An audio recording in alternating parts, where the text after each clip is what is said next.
democracy, the party system is not an end in itself, but a means for reconciling differences. Its purpose is to find common ground, not to exasperate divisions. James Madison.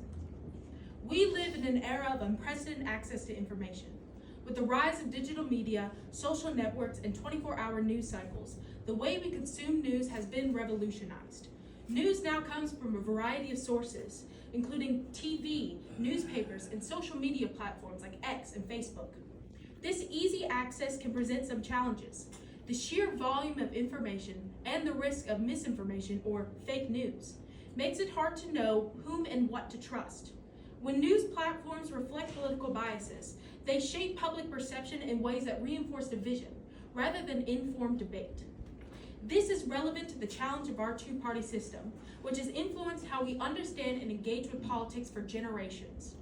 The two-party system has been a consistent feature of American politics, influencing not just how power is structured, but also how we, as citizens, view political discourse.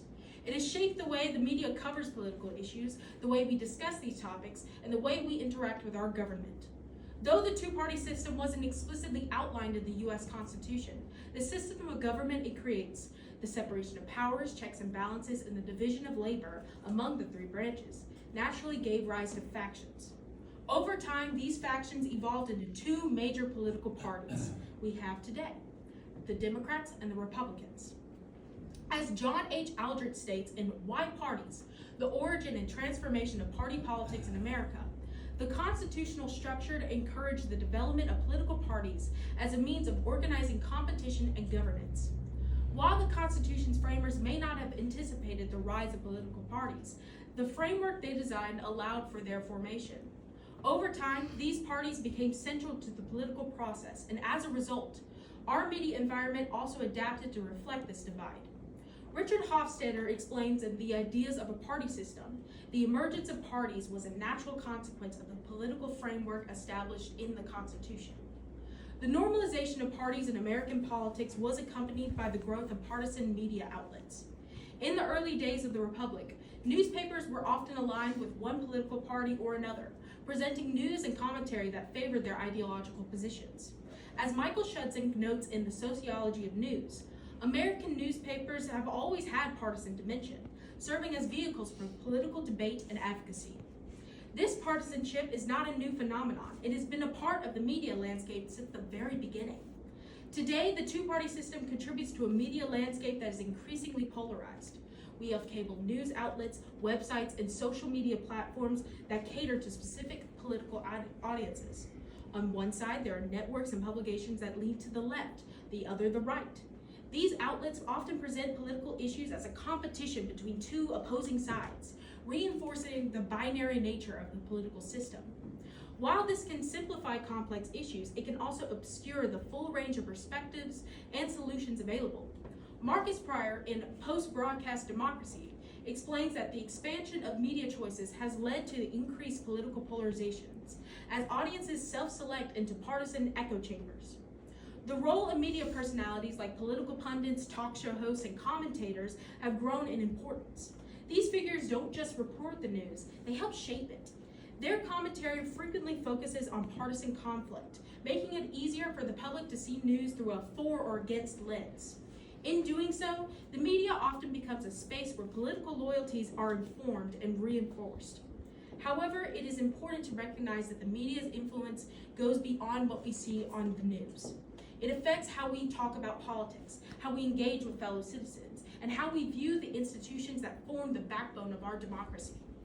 The Constitution was designed to create a government that prevents any one or person or group from gaining too much power. The framers established a system of separation of powers and checks and balances, ensuring that the three branches, the executive, the legislative, and the judicial, hold each other accountable. But as political parties become more entrenched, this system of checks and balances also contributed to partisan rivalry. For instance, the president may belong to one party, but the Congress might align with another, and they will both try to push their own agendas, forming a gridlock. The media often highlights these struggles, portraying them as a battle between two sides. This media coverage frequently focuses on political conflict like government shutdowns and policy disagreements, instead of highlighting opportunities for compromise and collaboration. The Constitution gains us many freedoms and many rights. The freedom of speech, the freedom of the press, the right to vote. But with these freedoms come an equally important obligation. As citizens, we are not just passive recipients of the system, we are essential participants in it. Our duty goes beyond simply casting a vote every few years. It involves being informed and seeking out new perspectives and sources of information, challenging our own biases, and understanding the complexities of the issues that face our nation. It also means engaging in conversations that go beyond political partisanship, striving to find common ground and recognizing the humanity and perspectives of others. Through these actions, we help bridge the divide that the media and political systems often widen.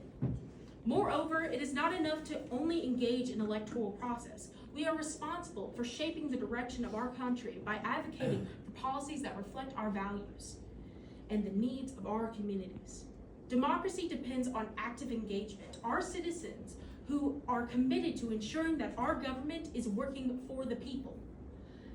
This means constantly working to improve the system, whether by supporting reforms, questioning outdated practices, or pushing for greater inclusivity and fairness in governance. Ultimately, our democracy thrives when we embrace these duties, when we take responsibility not just for our individual rights, but for the collective well-being of society.